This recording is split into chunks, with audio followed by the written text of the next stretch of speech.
नमस्कार साथियों, मेरा नाम है आर के सिंह। संस्कृति आईएएस के सरकारी योजना एवं कार्यक्रम सीरीज में आप सभी का स्वागत है। इस सीरीज के अंतर्गत आज हम जिस योजना की चर्चा करने वाले हैं उसका नाम है वैश्विक सहभागिता योजना। तो इसकी चर्चा करेंगे, देखेंगे क्यों इस समय ये चर्चा में है और इस योजना से जुड़े हुए जो भी महत्वपूर्ण पहलू हैं उन पर हम एक एक करके संक्षिप्त रूप से बात करेंगे। चलिए देखते हैं। सबसे पहले अगर हम बात करें कि वैश्विक सहभागिता जो योजना है ये क्यों चर्चा में है और इससे जुड़े हुए जो भी महत्वपूर्ण तथ्य हैं अगर उनके बारे में हमें जानकारी प्राप्त करनी है तो इसके लिए हमें जाना होगा जो संस्कृति मंत्रालय है, जो कल्चर मिनिस्ट्री है, उसकी वेबसाइट पर या फिर पीआईबी की वेबसाइट पे जाएंगे तो इस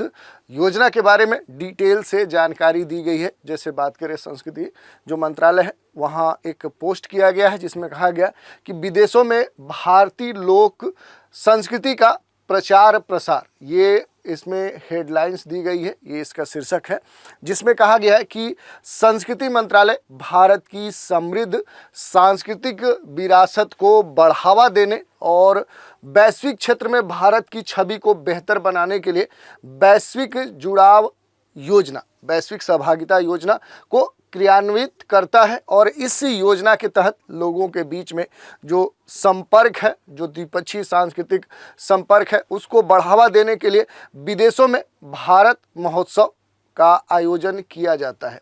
लोक संगीत, लोक नृत्य, लोक रंगमंच और इसके साथ ही कठपुतली, शास्त्रीय और पारंपरिक जो नृत्य हैं, इनके प्रायोगिक समकालीन जो नृत्य हैं और इसके साथ ही शास्त्रीय, अर्धशास्त्रीय संगीत, रंगमंच आदि जैसे लोक कला जैसे विविध जो सांस्कृतिक क्षेत्र हैं उसके कलाकार जो होंगे वो विदेशों में भारत के इस महोत्सव में खास तौर पे देखें तो प्रदर्शन करेंगे और इसी कारण से देखें तो बड़े स्तर पे इसकी चर्चा हो रही है। तो आपको ये जान लेना है कि ये जो पहल है कहीं ना कहीं जो संस्कृति मंत्रालय है वो इसके लिए नोडल एजेंसी है, मुख्य कह सकते हैं संयोजक है। और संस्कृति मंत्रालय जो है वो भारत की जो समृद्ध सांस्कृतिक विरासत है उसको बढ़ावा देने और ख़ास तौर पे वैश्विक क्षेत्र में भारत की जो छवि है उसको बेहतर बनाने के लिए ये जो वैश्विक सहभागिता जो योजना है इसको रेगुलेट कर रही है, इसका क्रियान्वयन कर रही है। और इस योजना के तहत लोगों के बीच में खास तौर पे देखें तो जो संपर्क है,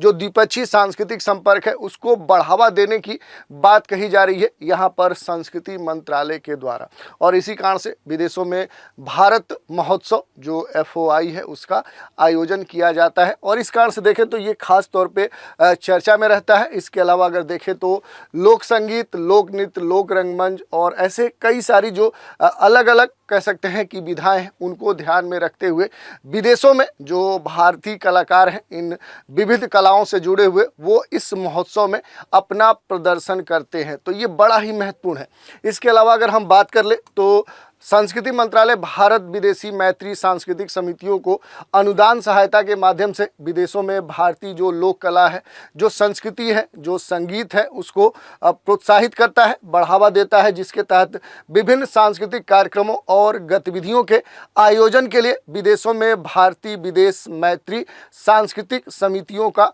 कह सकते हैं कि अनुदान जारी किया जाता है। तो ये बड़ा ही महत्वपूर्ण कह सकते हैं कि भारत सरकार का जो संस्कृति मंत्रालय है उसकी ये पहल है। यही नहीं, अगर हम बात करें तो वर्ष 2013 से 14 और फिर 2023 से 24 के दौरान विभिन्न देशों में कुल लगभग 62 FOI आयोजित किए गए हैं और इन FOI में लोक कलाकारों सहित कुल लगभग 2348 कलाकारों ने अपने विभिन्न कलाओं से जुड़े हुए जो इनके प्रदर्शन हैं वो वहां पर प्रदर्शित किए। भारत महोत्सव में प्रत्येक प्रदर्शन के लिए लोक कलाकारों को लगभग 35,000 रुपये मुख्य जो कलाकार होते हैं उनको प्रदान किए जाते हैं। साथ ही 7,000 रुपये जो उसके सहयोगी कलाकार होते हैं, जो साथी कलाकार होते हैं, उनको इतना भुगतान किया जाता है। इसके अलावा अगर हम बात कर ले तो संस्कृति मंत्रालय वरिष्ठ कलाकारों के लिए वित्तीय सहायता नाम से एक योजना भी संचालित करता है जिसका उद्देश्य ये होता है कि 60 वर्ष या फिर उससे अधिक आयु के जो वृद्ध और गरीब कलाकार हैं उनको सहायता प्रदान किया जा सके, जिससे खास तौर पे देखें तो इसमें लोक लोक कला सहित अलग अलग कलाओं और साहित्य के अपने विशिष्ट क्षेत्रों में जो महत्वपूर्ण योगदान दिए हुए जो लोग हैं वो शामिल होते हैं या अभी भी योगदान दे रहे होते हैं, वो इस योजना के तहत शामिल किए जाते हैं। इस योजना के तहत अगर हम बात करें तो जो भी इसमें सेलेक्टेड जो कलाकार होते हैं, चयनित जो कलाकार होते हैं, उनको राज्य कलाकारों को मिलने वाली जो पेंशन है वो राशि, और यदि कोई और है तो फिर समायोजित करने के बाद अधिकतम 6,000 रुपये प्रति माह तक वित्तीय सहायता प्रदान की जाती है। तो ये बड़ा ही महत्वपूर्ण और सराहनीय प्रयास है सरकार का। इस प्रकार के जो कलाकार हैं, जो कहीं ना कहीं अगर हम देखें तो ये जो पहल है कहीं ना कहीं इस प्रकार के जो गरीब या वृद्ध जो कलाकार हैं उनके लिए बड़ा ही महत्वपूर्ण पहल है। यही नहीं, अगर हम बात करें तो संस्कृति मंत्रालय ने विभिन्न कला रूपों के अंतर्गत जो कलाकार हैं उनके जो समूह हैं उनको सूचीबद्ध किया है और विदेशों में भारत के जो महोत्सव हैं उसमें प्रदर्शन करने के लिए उन कलाकारों का चयन किया जाता है और सूचीबद्ध सूची में से इनका सिलेक्शन किया जाता है। वर्तमान में देखें तो जो पर्वतीय राज्य उत्तराखंड है वहाँ के खास तौर पे 2 लोक कलाकार जो समूह हैं, एक कथक कलाकार संस्कृति मंत्रालय के साथ पहले से सूचीबद्ध है और अब तक उत्तराखंड के द्वारा देखें तो एक दल 8 से 16 अगस्त 2017 के दौरान क्यूबा गया था, फिर डोमिनिकन जो गणराज्य है वहाँ गया था, वहाँ आयोजित जो फ्रीडम 70 सांस्कृतिक कार्यक्रम हुआ था उसमें भाग लिया था। तो इस तरह से कई सारे कह सकते हैं कि कार्यक्रम हुए हैं जिसमें इस प्रकार के जो कलाकार हैं वो अपनी सहभागिता दर्ज किए हैं। इसके अलावा थोड़ा सा कुछ संक्षिप्त में जो वैश्विक सहभागिता जो योजना है promotion of India folk culture in foreign countries, इसकी चर्चा कर लेते हैं।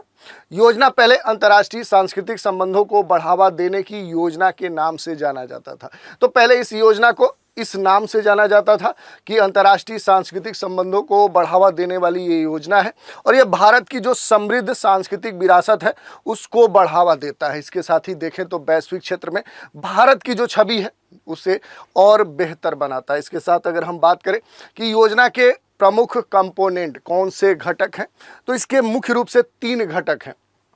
पहला जो है वो भारत महोत्सव है, दूसरा जो है भारत विदेशी मैत्री सांस्कृतिक सोसाइटी योजना के लिए अनुदान सहायता है, तीसरा योगदान अनुदान है। थोड़ा सा संक्षिप्त में इनके बारे में हम देखते हैं। पहला जो है भारत महोत्सव, ये लोगों के बीच में आपसी संपर्क और द्विपक्षीय सांस्कृतिक संपर्क को बढ़ावा देने के लिए विदेशों में खास तौर पे इसका आयोजन किया जाता है। लोक संगीत, लोक नृत्य, लोक रंगमंच, कठपुतली, शास्त्रीय और पारंपरिक जो नृत्य है, इसके साथ ही प्रयोगात्मक समकालीन नृत्य, शास्त्रीय अर्धशास्त्रीय संगीत, रंगमंच, ऐसे कई सारी जो विधाएं हैं और इससे जुड़े हुए जो लोक कला है, जैसे विविध सांस्कृतिक क्षेत्रों के जो कलाकार हैं ये विदेशों में भारत महोत्सव में अपने कला का प्रदर्शन करते हैं। इसकी चर्चा हमने पहले भी की थी। इसके अलावा जो दूसरा है वो भारत विदेशी मैत्री सांस्कृतिक सोसाइटी योजना के लिए अनुदान सहायता है और इस योजना के अंतर्गत अनुदान भारत और संबंधित जो विदेशी देशों के बीच में घनिष्ठ मैत्री और जो सांस्कृतिक संपर्क है उसको बढ़ावा देने के उद्देश्य से ये स्वीकृत किया गया, ये स्वीकार किया गया है। तीसरा जो पिलर है, जो घटक है, वो है योगदान अनुदान। ये जो घटक है कहीं ना कहीं ICROM, यूनेस्को, विश्व विरासत निधि जैसे अंतर्राष्ट्रीय जो संगठन है उनकी सदस्यता के लिए भारतीय योगदान के लिए और भारतीय भागीदारी के साथ अंतर्राष्ट्रीय बैठकों की मेजबानी को सुविधाजनक बनाने के लिए प्रदान किया जाता है। तो ये इससे जुड़ी हुई जो भी महत्वपूर्ण बातें हैं, इसके जो घटक हैं उनके बारे में हमने चर्चा कर ली। इस योजना के अगर नोडल एजेंसी की बात करें कि आखिर क्रियान्वयक इसका रेगुलेटर कौन है, तो संस्कृति मंत्रालय है। इसी के कह सकते हैं कि सौजन्य से ये योजना पहले से चल रही है और इसका विदेशों में अलग अलग स्तर पे जो अलग अलग विविध कलाएं हैं उनसे जुड़े हुए जो कलाकार हैं वो कहीं ना कहीं उन देशों में जाकर प्रदर्शन करते हैं और इससे कहीं ना कहीं भारत की जो छवि है वो वैश्विक स्तर पे बेहतर होती है। भारत की जो अपनी विशेषता है, जो संस्कृति है, उसका प्रचार प्रसार होता है। तो आज के एपिसोड में इतना ही। नए एपिसोड में एक नए कार्यक्रम के साथ फिर मिलेंगे, तो आप सभी हमारे साथ बने रहें। इसके लिए धन्यवाद।